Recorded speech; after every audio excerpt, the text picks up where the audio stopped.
بسم اللہ الرحمن الرحیم. ناظرین السلام علیکم. میں ہوں آپ کا میزبان صابر شاکر وفاق دارالحکومت اسلام آباد سے کچھ تازہ ترین اطلاعات اور ہم خبریں آپ سے شیئر کرتے ہیں. 3-4 خبریں کافی امپورٹنٹ، کافی اہم ترین ڈیولپمنٹ جمعہ کے روز ہوئی ہیں، اور خاص طور پہ 5 اپوائنٹمنٹس ایسی ہوئی ہیں. 5 اپوائنٹمنٹس کے بعد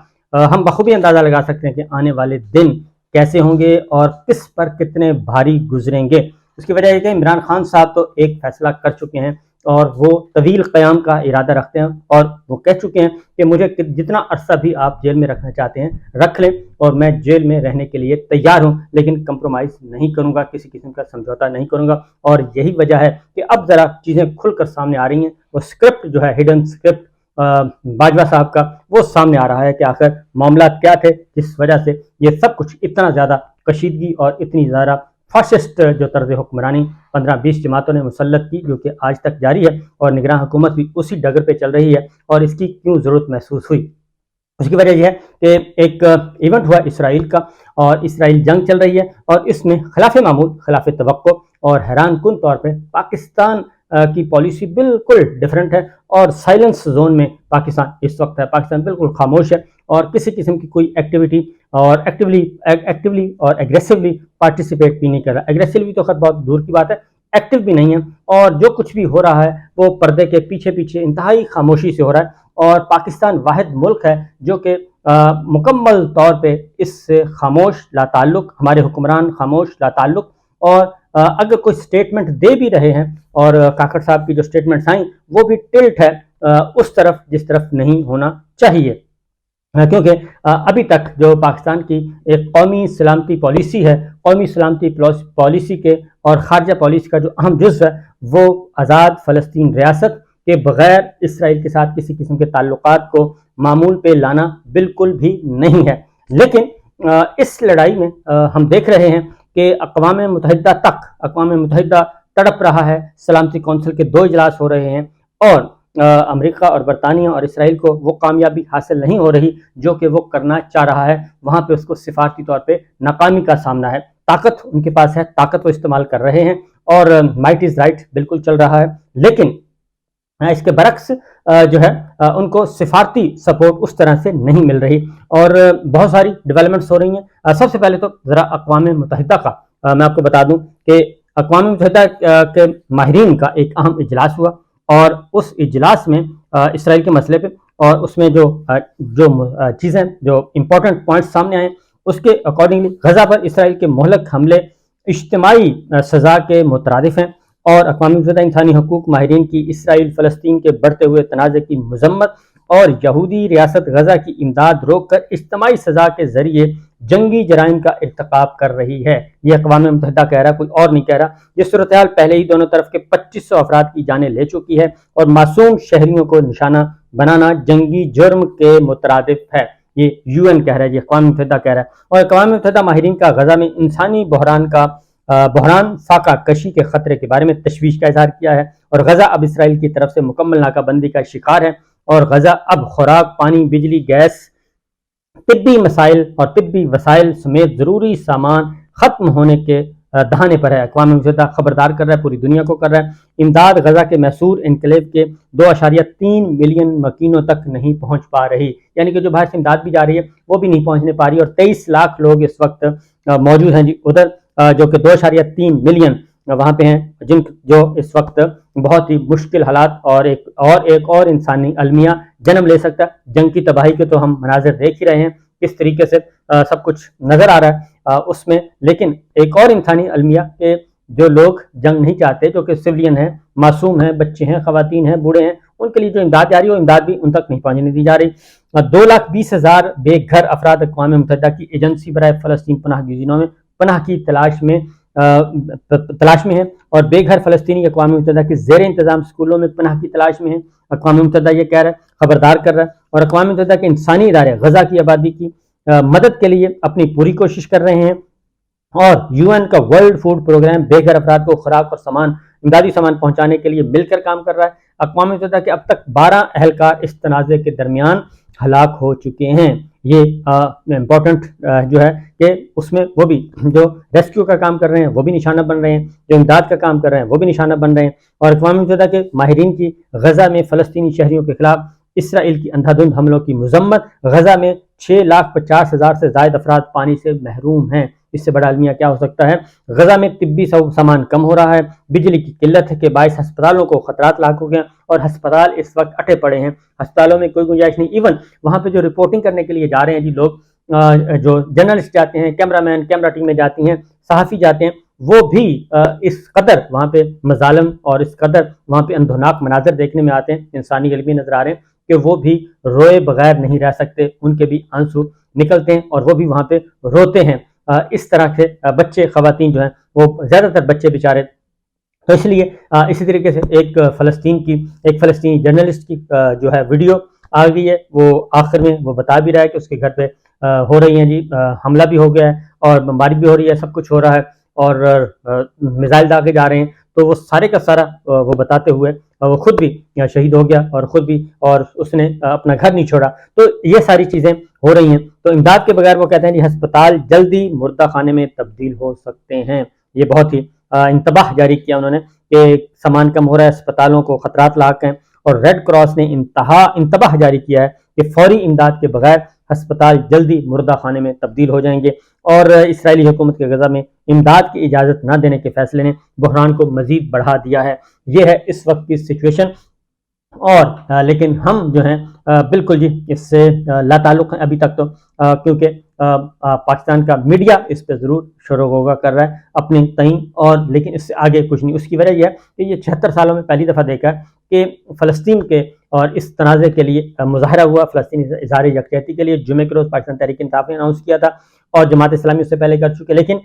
اس پہ بھی گرفتاریاں ہوئی ہیں اور ان کو بھی ڈسکریج کیا گیا کہ یہ مظاہرے نہیں کرنے۔ اس سے ایک دن پہلے ہی انتباہی جو خطوط ہیں وہ نوٹس ایشو کر دیے گئے تھے پولیس کی طرف سے مختلف عہدیداروں کو کہ خبردار اگر یہ کام کیا، لیکن آج پھر بھی مظاہرے ہوئے جمعے کے روز، جمعے کی نماز کے بعد ہوئے، اور یہاں تک کہ یعنی کہ یہ پالیسی پتہ نہیں، مجھے نہیں سمجھ آ رہی کہ آخر اس قدر خوف و ہراس کیوں پایا جاتا ہے۔ امام کعبہ انہوں نے ایک جو دیکھا جائے تو کہ اس وقت مسلم ممالک جو ہے جو لیڈ کر رہے ہیں ان کی پالیسی کیا ہے۔ سعودی عرب ایکٹیولی پارٹیسپیٹ کر رہا ہے اور ایگریسولی وہ کھل کر سامنے آ چکا ہے اور باتیں، اور اس کے بعد امام کعبہ جو ہیں وہ دعا کر رہے ہیں، وہ بھی دعائیں مانگ رہے ہیں فلسطین کے لیے، یہ ایک پالیسی ہوتی ہے۔ اس کے بعد طیب اردوان ترکی کے صدر جو ہیں وہ بھی ہیں، اور قطر کے امیر نے ایک باقاعدہ طور پہ خبردار کر دیا کہ اگر غزہ کا محاصرہ جاری رہا اور یہ حملے بند نہ کیے معصوم شہریوں پہ تو وہ پوری دنیا کو گیس اور فیول کی سپلائی بند کر دیں گے، اور وہ بہت بڑا ملک ہے پروڈیوس کرنے والا، گیس پروڈیوس کرنے والا اور گیس سپلائی کرنے والا، تو اس نے خبردار کیا ہے۔ اسی طریقے سے ایران اور محمد بن سلمان، ایرانی صدر اور محمد بن سلمان کراؤن پرنس، ان کے درمیان رابطہ ہو چکا ہے، تو یہ ساری ایکٹیولی سارے پارٹیسپیٹ کر رہے ہیں، لیکن ہمارے جو نگراں وزیر اعظم ہیں وہ اگر بیان دیتے بھی ہیں تو وہ ایسا دیتے ہیں کہ اس سے واقعتاً لگتا ہے ایسے کہ وہ خود بھی میرا خیال ہے کہ بیان دینے میں بھی شاید ان کو دقت محسوس ہو رہی ہے، تکلیف تو نہیں میں کہوں گا لیکن دقت محسوس ہو رہی ہے، اور یہ سچویشن ہے۔ ہمارے وزیر خارجہ مکمل طور پر خاموش ہیں، اور انہوں نے بھی ابھی تک کوئی پریس کانفرنس، کوئی اس طرح کی چیز ہوتی ہے، کوئی امپورٹنٹ ہوتا ہے، کوئی بریفنگ دی جاتی ہے کہ ہماری پالیسی کیا ہے، وہ ساری، اس کا مطلب لگ یہی رہا ہے کہ معاملات کچھ ہیں، گڑبڑ ہیں۔ بہرحال اس سارے تناظر میں پاکستان تحریک انصاف نے جمعے کے دن کیا اور ان کی گرفتاریاں بھی ہوئیں، وہ بھی ہم نے دیکھا، اور اس کے ساتھ ساتھ جو ایک اور اہم ترین ڈیولپمنٹ ہوئی ہے جی، وہ ہے لاہور ہائی کورٹ میں پاکستان تحریک انصاف نے ایک سیاسی جلسہ وہ کرنا چاہ رہے تھے، جلسہ کرنا چاہ رہے تھے، سیاسی جماعت ہے، رجسٹرڈ ہے، لیگل ہے، سب کچھ ہے، لبرٹی چوک میں جلسہ کرنا چاہ رہے ہیں، لیکن ان کو جلسے کی اجازت نہیں مل رہی تھی، اور یہ سب کچھ چل رہا تھا اس پہ، جبکہ مسلم لیگ نواز مسلسل پنجاب بھر میں جلسے جلوس کر رہی ہے، سب کچھ کر رہی ہے، کنونشن بھی کر رہی ہے، اور کوئی روک ٹوک نہیں، بلکہ ان کو پروٹوکول بھی دیا جا رہا ہے، سرکاری وسائل بھی استعمال ہو رہے ہیں، سب کچھ ہو رہا ہے، لیکن ان کے لیے کوئی ایسی قدغن نہیں ہے۔ البتہ اس معاملے میں ان کو لیکن پی ٹی آئی کو اجازت نہیں مل رہی، اور اسی لیے پھر یہ لاہور ہائی کورٹ میں معاملہ پہنچ گیا، اور اس میں جو ریمارکس آئے وہ بہت ہی امپورٹنٹ تھے، اور انہوں نے لاہور ہائی کورٹ نے فیصلہ بھی دے دیا، اور انہوں نے حکم دیا کہ 2 دن کے اندر اندر ڈپٹی کمشنر لاہور کو کہ پاکستان تحریک انصاف کو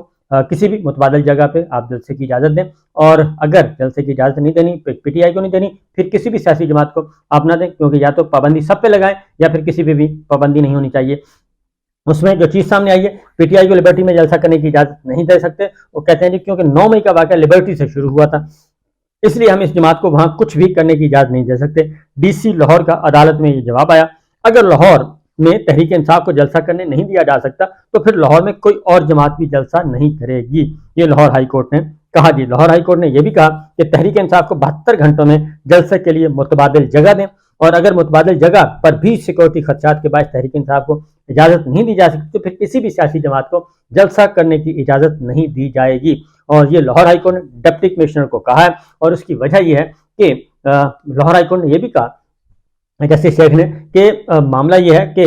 جب الیکشن کی طرف جا رہے ہیں، سیاسی جماعتیں ہیں اور سیاسی سرگرمیاں اگر ایک سیاسی جماعت کے لیے جائز ہیں، دوسری کے لیے، تیسری کے لیے، چوتھی کے لیے، تو پھر پانچویں سیاسی جماعت کے لیے اس کو کیوں نہیں اجازت دی جا سکتی؟ اس لیے یہ ضروری ہے اور یہ ہونا چاہیے۔ لیکن ظاہر ہے جی انہوں نے کہا جی کہ ایک ڈسٹرکٹ انٹیلیجنس کمیٹی ہے، اس کی روشنی میں ہم نے یہ سب کچھ کیا ہے اور اس لیے یہ سارا کیا ہے۔ اس کے بعد چودھری پرویز الہی صاحب جو ہیں وہ آج پیش ہوئے اور انہوں نے واضح طور پہ ایک سٹیٹمنٹ دی ہے، اور انہوں نے واضح طور پر یہ کہا ہے کہ جناب میں پاکستان تحریک انصاف کے ساتھ تھا، ہوں اور رہوں گا، اور یہ جیل میں جو صحبتیں برداشت کی جا رہی ہیں وہ اس لیے نہیں کی جا رہی کہ ہم نے پی ٹی آئی کو چھوڑنا ہے، عمران خان کو چھوڑنا ہے، بلکہ ہم اس کا حصہ ہیں اور رہیں گے، لہٰذا اس پہ تو کوئی گنجائش نہیں ہے۔ اسی لیے شاید کیونکہ رجسٹ کیا جا رہا ہے اور چودھری پرویز الہی صاحب ابھی تک جیل میں ہیں، اور جو امپورٹنٹ ڈیولپمنٹ ایک اور ہوئی ہے وہ میں انشاءاللہ اگلے ولاگ میں آپ کو بتاؤں گا، کیونکہ وقت ہو چکا ہے کم ہو چکا ہے، اور اس لیے البتہ جو مسلم لیگ نواز کے اندر دھڑے بندی جو ہے وہ بدستور جاری و ساری ہے جی۔ شیخ پورہ میں رانا تنویر صاحب کا جلسہ ہوتا ہے، اسد اللہ خان بتاتے ہیں کہ وہ کہتے ہیں کہ جی شہباز شریف گئے لیکن مریم نہیں گئی، اور جوید لطیف کا جلسہ کریں گے تو مریم جائیں گی اور شہباز شریف نہیں ہوں گے، یعنی یہ گروپ بندی موجود ہے کہ ایک جلسے میں شہباز شریف اگر شہباز شریف کا دھڑا کرے گا تو شہباز شریف صاحب جائیں گے، مریم کا دھڑا جلسہ کرے گا تو مریم صاحبہ جائیں گی، اور یہ ایک تقسیم جو ہے وہ نظر آ رہی ہے۔ اس لیے جی یہ سارا دن کھیلا گیا۔ جمعے کے روز اور پاکستان تحریک انصاف کے کارکنان جو ہیں وہ فلسطین کا بھی میں تو یہ کہوں گا پی ٹی آئی کو چھوڑ دیں، یہ تو ایک فلسطین کے حق میں مظاہرہ تھا، یہ ایک بہت بڑی پالیسی چینج ہے، اور کیا اس پالیسی چینج کے بارے میں سینٹ کو اور سیاسی جماعتوں کو کہ سینٹ کے ذریعے سیاسی جماعتوں کو اعتماد میں نہیں لیا جا سکتا؟ میرا خیال ہے لیا جا سکتا ہے۔ اور پھر ایک اور جو ڈیولپمنٹ ہوئی ہے وہ سچویشن یہ ہے کہ اسد کیسر صاحب کی ضمانت کے خلاف جو ہے وہ صوبائی حکومت خیبر پختونخوا سپریم کورٹ میں آ گئی ہے، ان کی ضمانت منسوخ کی جائے، اور دوسرا جو ہے وہ پشاور ہائی کورٹ نے جو 3 MPO کے تحت 9 مئی کے بعد گرفتار کیے تھے ان سب کو رہا کر دیا تھا، ان کی ضمانتیں منسوخ کرنے کے لیے بھی پشاور ہائی کورٹ کے فیصلے کے خلاف deputy commissioner Peshawar supreme court پہنچ چکے ہیں، اور اب سماعت ہوگی 19 اکتوبر کو، اور یہ سماعت 19 اکتوبر کو جسٹس سردار طارق مسعود صاحب کریں گے، اور ان کے ساتھ ایک اور آنریبل جج ہوں گے۔ تو دیکھتے ہیں جناب یہ سچویشن ہو رہی ہے، یہ ڈیولپمنٹس ہو رہی ہیں، میں نے کہا آپ سے شیئر کر لوں، باقی انشاءاللہ اگلے ولاگ میں کچھ اور خبریں۔ اجازت دیجیے، اللہ حافظ۔